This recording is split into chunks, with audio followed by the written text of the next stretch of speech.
Brilliance Audio presents Confessions of a Former Puck Bunny by Cindi Madsen. Performed by Adam Verner and C.J. Bloom. It's come to this. Hiding in the library, thighs burning from being crouched behind a tall desk, desperately hoping that he wouldn't look my way and discover me.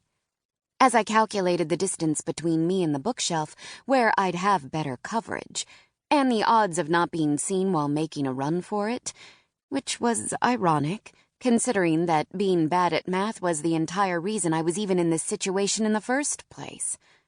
A blonde strolled up to Ryder, Maddox. She flashed him a coquettish smile and put a hand on his arm, as if she simply couldn't help herself. She probably couldn't.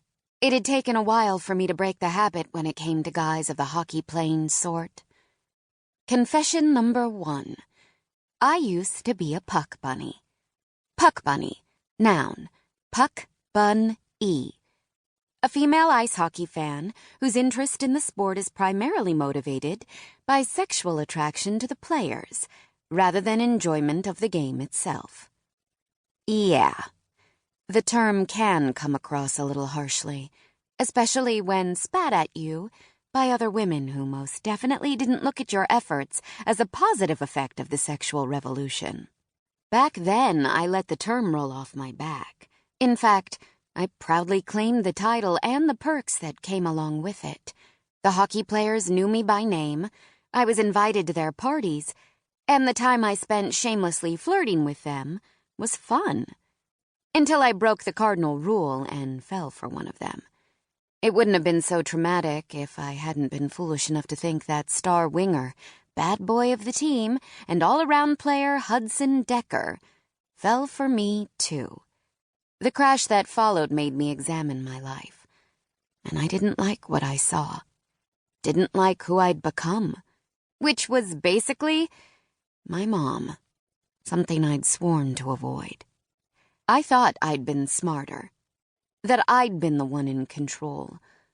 What I'd actually been was stupid with a side of naive. My mid-college life crisis made me realize it was time for some major changes. I went cold turkey, quitting all things hockey-related, and vowed to never fall for another one of those rugged, muscular, sexy... I shook my head, stopping the train of thought that'd impede the progress I'd made over the past year, and silently repeated the vow in my head. I'm never falling for another hockey player. Keeping a mental running log of my emotions and mistakes I'd made in the past helped keep me in check.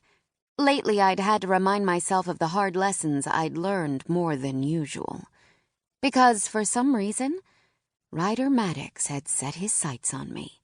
And the guy was intense with a side of intense. He was the very definition of the strong and silent type, and yet he had this ability to surprise me and completely throw me off my game. A couple of weeks ago, he'd invited me to a party which I'd been foolish enough to attend in a moment of weakness. I'd told myself it was in the name of needing to keep in touch with the student body for my job as the editor of the college newspaper. But it was just a thinly veiled excuse. Really? It was the fact that when I'd retorted, I stay away from those parties because hockey players are all cocky meatheads who have enough people slapping them on the back. For the record, I'd expected offense. For Ryder to argue or insult me, then walk away and never talk to me again. Perhaps even the bitter, still hurt part of me was a little bitchier than necessary because I wanted a fight, so I could prove that I was right. I had a problem with needing to be right. Instead, Ryder calmly replied that he knew a lot of reporters who'd do anything to get ahead, but he liked to reserve judgment until he actually got to know someone as opposed to assuming the worst. Like I needed to prove anything to him.